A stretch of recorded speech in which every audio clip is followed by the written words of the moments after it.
Good morning, this is Scott.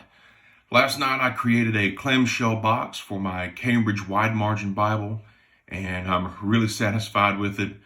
Pretty happy. I'm not trying to say I'm like a clamshell wizard or a Bible box prodigy or anything. I mean, I'm not saying those things, but I'm not saying those things. So I just wanted to go over a few things, some materials, maybe what it's going to cost, and I know some of you guys might like to do the same, and you probably can. And by your second or third attempt, you should be pretty good at it. Here's a look at the box. It opens up. It's really nice. Very satisfied. See if you can do it too. Here's a look at the materials you will need. You have to have some PVA glue. You'll put that in maybe a paper plate or a paper bowl or something like that. Mix it with maybe 3 drops of water. And you need to get a brush so you can brush this onto your archival paper. That will cover up all of your, however many inches wide or 1.5 inches wide your different markings are. You might want to get some measuring tape because a clamshell box is going to be pretty long. The Whetstone's good if you have some rough edges. You can sand those down, make it look a little more professional. The Brayer is nice to have. You stick your a little bit wet and gluey archival paper on the box, and you can just sort of mash it down. The biggest necessity is this right here. So while you're splitting the box and making it thinner, the fold over is thinner, you'll need this. It comes real handy. This curved edge, this pointed edge for whenever you make you fold the box. What I did is I made a little cut, and then I went down the cut with this Teflon bone folder. I got also a little kit. The spatula did not come in the kit. The spatula could help split paper. I didn't use it for this project. But in the kit, came in this bag on Amazon. Got a box cutter, got 2 Xacto knives, and I got this handy dandy little cutting board here, self-healing cutting board, which is nice for your corners that you cut out and things like that. So those are your goodies that you will need. It's also quite helpful to actually buy the board itself. And it's a nautical blue board. It's larger than my cutting mat is. And this is item number 1073, $10. You can find these in the picture frame section up against the back wall. They stand at about eye level. So don't forget to get that.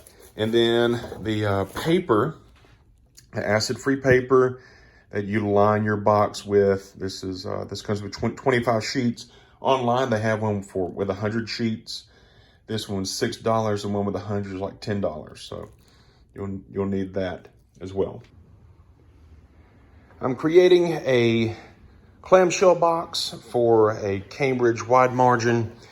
I wanted it to look sort of like this, or function just like this. Notice these gaps here. The gaps sort of fold over, and I've got that going on right here too. And as I did this, I noticed that the paper of the board was splitting. And so I thought, hey, that's sort of like splitting leather, isn't it? And I just took wherever it started to split, I put my bone folder in that gap, and I just split it all the way down. And I've done that all the way around the entire box. So we're gonna put this together, and your left side here that goes over the top has to be a bit wider. So I did 0.5 centimeter or 0.5 centimeters over here, 0.5 all the way around. Okay, I want to try to give you a better view or better understanding of what I mean whenever I say splitting this paper, sort of like splitting leather.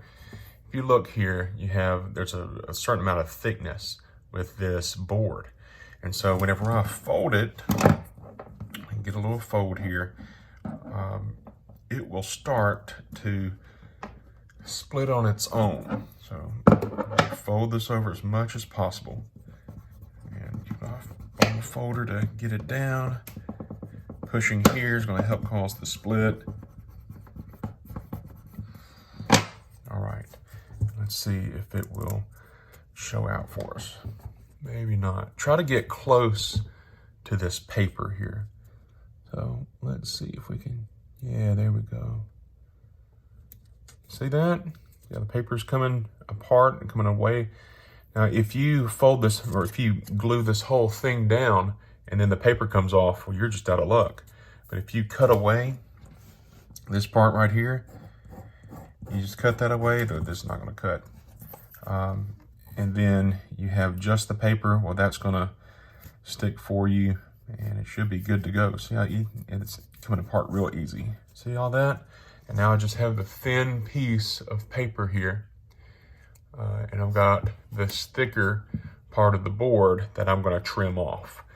Now, once that's gone, then it's real easy to just fold it right over and you're gluing it down and it looks real nice. So you'll need to do it that way and make it look professional, I suppose. For this project, I wanted to make a clamshell box just like the Pitt Minion has. So if you look at the Pitt Minion, you'll see these this gap here. It just sort of folds over. See if I can get you a good look at maybe the insides here. Right here is where the outside, or the top and bottom, it folds in, and then the fore-edge of the box folds over the top of that. So you've got, see, right in here, that's how much of a fold over, and there's a bit of a angle there as well. I'll try to get you a good shot of this. Okay, all right, so that's your clamshell box. I did not go for this little angle thing going on right here. I didn't go for that. So here's what we got. We got the box, we got the Bible. You start with your Bible, obviously. You get your big old $10 or maybe $12 board from Hobby Lobby, and you start with your Bible, and you measure the spine and give yourself that much spine over on this edge. And so you need to give that to yourself all the way around. And so I also, you have to, not only do you have to give yourself that much spine, but you also need to give yourself this much fold over. So you're adding those two together. One big note is that this half of the box is obviously a little bit wider than this half. I went for 0.5 centimeters. So half a centimeter is the space I gave myself so that this top box would close over the bottom. Okay, you can see my corner here. This part of the box continues on, and I did a little angle right here so that it actually, you'll need this angle. It needs to be cut like this so you can actually fold your box in. Okay. One thing that I might do differently is right here and right here. I think I might have, if I didn't doing this again, I think I'll give myself a little extra of the blue paper and fold it over on itself so that you don't see this white edge. So next time I do one of these, I'll cover up that white edge with its own blue paper, just sort of fold it in. Okay, make sure this is white archival paper that's on top of here. Make sure you do every fold before you ever put this stuff in. So you can see that it doesn't cover the whole thing. So it came only up to this point. I'm sure you can find larger paper somewhere, but Hobby Lobby didn't have more of this archival or larger pieces of this archival paper. So this is what they had, and that's what I'm using. And you'll have all sorts of marks. So you can see my markings right here on how wide I had things. If you have the archival paper that's large enough, then it'll cover that up. And I just had a couple spaces along here. This is all the way covered up. This is actually 2 pieces of paper that begin right here.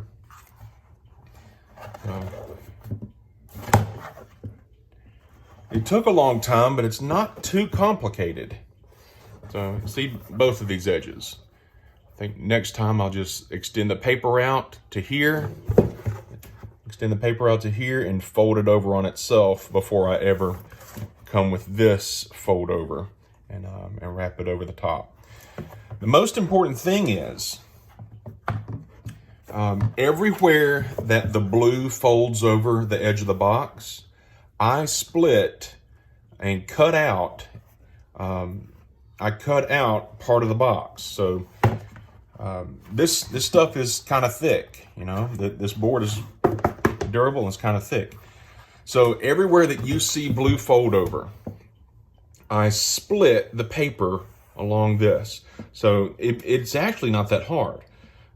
You find your edge right here, and I took an Xacto knife and I did 1, 2, 3 stripes, and I folded over the whole board without splitting it yet. And that process began a natural split in the board. I came along with the bone folder, found that little split and poked in it and just ran it all the way along. And it actually came off really easy. I was surprised how easy that happened. So that of course made me happy. And you got to do that here too. If you don't split, just like splitting leather, if you don't split it, it's not going to stick down. Or even if it does stick down, it's naturally going to split apart and your paper is going to come off, but it leaves the board underneath glued, and you don't want that to happen.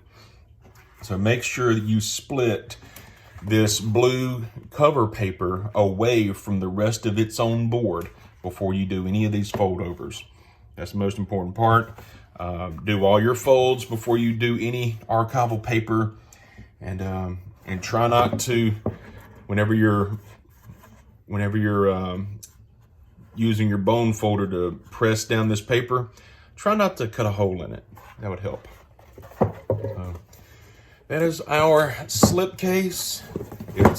I've had Bibles on top of it all night long. It's been pretty good.